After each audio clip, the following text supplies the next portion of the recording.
समस्त को मोर नमस्कार।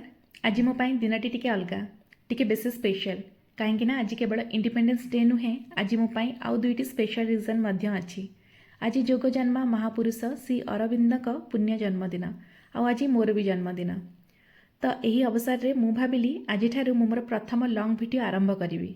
तो चलतु आज मोर दिन केमती कटिला सेटा आपणक सांगरे शेयर करुची। बर्थडे दिन बोली सकाळू टिके जल्दी उठिली, गाधे सारी नुआ ड्रेस पिंधिकी टिके रेडी हेली आतापर पूजारे बसिली। मो शाशुघरे थिले मामा बर्थडे पाई पुली करी पूजा करती। एठी घरे चकुली डालमा और खीरी भोग है। ता भितर मोर बहुत कॉल आसला आ मामू घरू माई आई समस्ते वीडियो कॉल रे तांका आशीर्वाद देले। तापरे आमे बाहरिलु मंदिर। ठाकुर को दर्शन करी मु केवल एतिकी कहली, प्रभु मोर जीवन रे आउ गोटे वर्ष आड करथिबारु बहुत बहुत धन्यवाद। जीवन में सब आमे जहाँ चाहूचे सब सेटा जे मिलिबो सेटा संभव नुहे। केबे खुशी आसीबो, केबे कष्ट आसीबो, केबे किछि भल हबो, केबे किछि अनएक्सपेक्टेड सिचुएशन आसीबो। किंतु सब परिस्थिति रे भगवान को ऊपर विश्वास रखी आगु को बढ़िबा एटा मु धीरे धीरे शिखुची। मंदिर दर्शन परे आमे बाहरिलु टिके शॉपिंग करबा पई और फाइनली पहुंचिलु जुडियो। बर्थडे कहार आ फायदा के उठौची देखंतु। इंडिपेंडेंस डे उपलक्षे जुडियो रे बहुत सुंदर रंगोली हेतला।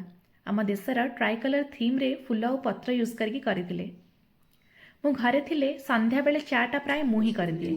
तो आज मध्य चा करने को रोसे घर को गली सेठी किछि अलगा दृश्य देखिबा मिला।